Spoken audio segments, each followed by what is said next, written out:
Hi friend, welcome back to channel. Today we will come to know regarding ATC कि हम ITR file करते वक्त जो हम ATC के अंदर जो क्लेम कर सकते हैं वो कौन कौन क्लेम कर सकता है और क्या क्या चीज़ें हम क्लेम कर सकते हैं।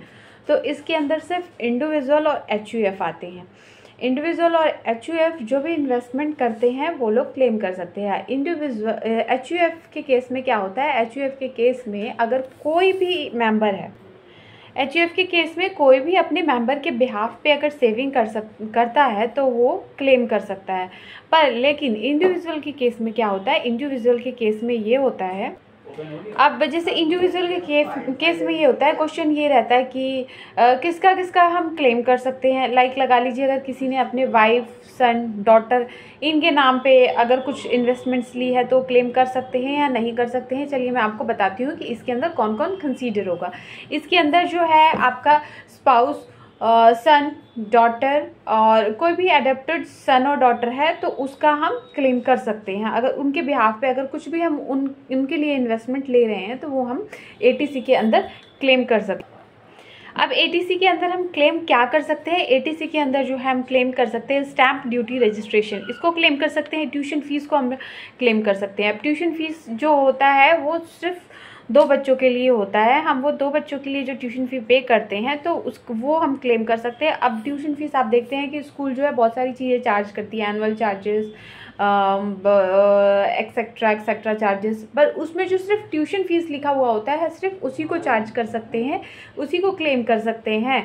और हाँ, अगर मान लीजिए आपके 3 या 4 बच्चे हैं तो उनका क्लेम नहीं कर सकते, सिर्फ 2 बच्चों का ही ट्यूशन फीस आप क्लेम कर सकते हैं।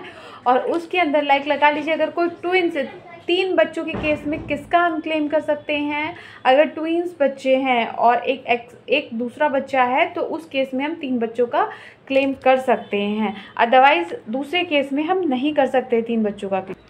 अगर आप अपने बच्चों को फॉरेन में पढ़ा रहे हैं तो वो भी ट्यूशन फीस आप क्लेम नहीं कर सकते हैं। अगर हाँ, आपने एजुकेशन लोन लिया है और अपने बच्चों को फॉरेन भेजा है पढ़ाने के लिए, कोई एक्स्ट्रा एजुकेशन के लिए, तो वो वाला जो है लोन हम वो कंसीडर कर सकते हैं, उसे क्लेम कर सकते हैं हम। होम लोन जो होता है, होम लोन भी हम कंसीडर कर सकते हैं। होम लोन में होता है प्रिंसिपल और इंटरेस्ट अमाउंट, तो इन दोनों को हम कैसे क्लेम कर सकते हैं। जो इंटरेस्ट अमाउंट होता है वो इंटरेस्ट अमाउंट 2 लाख तक अंडर सेक्शन 24B के अंदर हम क्लेम कर सकते हैं। और ATC के अंदर जो है हम home loan principal amount 1.5 lakh तक का क्लेम कर सकते हैं। अब ATC के अंदर आप क्या क्या सेविंग्स ले सकते हैं, क्या क्या हम उसके अंदर करवा सकते हैं। आप FD ले सकते हैं बैंक या पोस्ट ऑफिस से, नबार्ड सेविंग्स ले सकते हैं, सीनियर सिटीजन सेविंग्स ले सकते हैं, PF ले सकते हैं, PPS ले सकते हैं, नेशनल सेविंग स्कीम ले सकते हैं, NPS ले सकते हैं।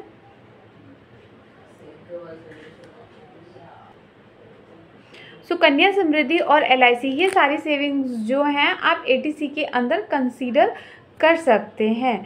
और भी इसके रिगार्डिंग मैं आपको डीपली नेक्स्ट वीडियो में आपको एक्सप्लेन करूंगी। इसके रिगार्डिंग और भी होम लोन के ऊपर जो है और भी कुछ डीप आपको नॉलेज मैं नेक्स्ट वीडियो में दूंगी। Thank you very much friends for watching my video. और अगर आपका इसके रिगार्डिंग कोई क्वेश्चन है तो do please comment me in comment section box, मैं आपको उसके ऊपर रिप्लाई ज़रूर करूँगी। Thank you so much.